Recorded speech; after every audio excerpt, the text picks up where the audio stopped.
De cara, ele já fala para não buscarmos elementos pré-fabricados para representar um papel, sejam eles o jeito de falar e andar, pois não aprenderemos nada com eles. Ele então sugere que busquemos esses elementos como a voz e o corpo através de nossas próprias limitações e experimentando ações em nós mesmos e superando os nossos obstáculos. Análise das ações. Não podemos calcular elas, pois são pensamentos. Devemos fazê-las concretamente, relacionando com a recordação da lembrança. Se for uma cena em que tocamos em alguém, por exemplo, faça com confiança, sem a necessidade de analisar. Então, para o Grotowski, o contato é essencial. Não somente fixar o olhar no horizonte, mas também olhar para o colega, ver com quem tu está contracenando. E ele fala também que quando a partitura estiver pronta, quando a partitura estiver fixada, é importante a gente estar atento à entonação do nosso colega, do nosso companheiro de cena. A ação e a entonação são as mesmas, mas o contato é tão rápido que é impossível analisá-lo racionalmente. Como se deve trabalhar a voz?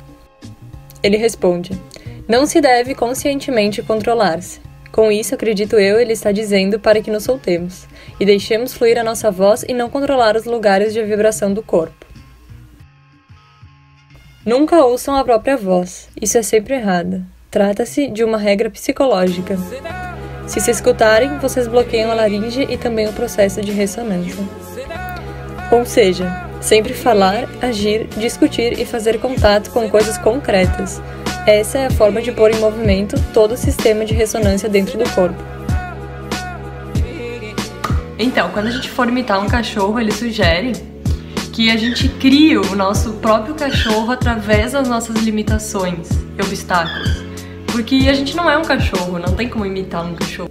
E sim, buscar nossos próprios traços de cachorro. Pode-se começar pela voz e explorar as possibilidades vocais. No entanto, devemos encontrar a nossa própria natureza. Nos exercícios de reações, devemos fugir do estereótipo. Para isso, deve-se pensar com o corpo, ou seja, fazer a ação, e não através de um pensamento calculado, pois planejando, caímos no estereótipo.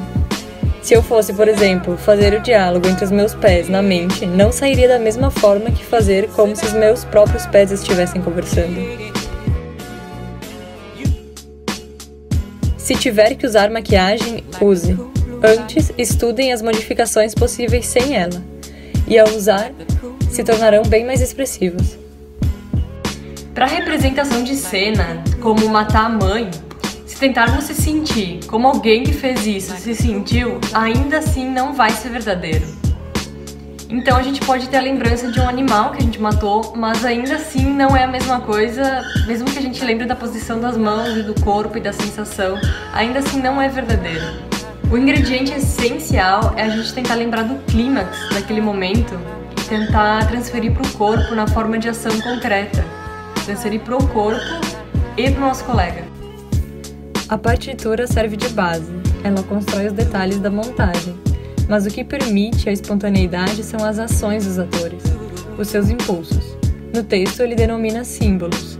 Às vezes o público percebe, mas não compreende, não sabe definir, mas sabe o que é. O impulso é verdadeiro se as pessoas acreditam nele ou não. Sem sombra de dúvidas, evitar os clichês se queremos criar uma obra-prima e sair da zona de conforto de buscar caminhos fáceis para associações. Quando for dizer algo, ter consciência do que existe atrás das palavras, a intenção delas. Por exemplo, ao dizer hoje estou triste, minha intenção por trás disso pode ser dizer que eu quero ficar sozinha. A verdade é complicada, portanto, evitem as belas mentiras. Sempre tentem mostrar o lado desconhecido das coisas ao espectador. Tenham sempre como objetivo a espontaneidade e usem suas próprias experiências reais, específicas e íntimas para transmitir. Muito obrigada. No Grotowski, o contato é essencial. Não somente fixar o olhar no horizonte,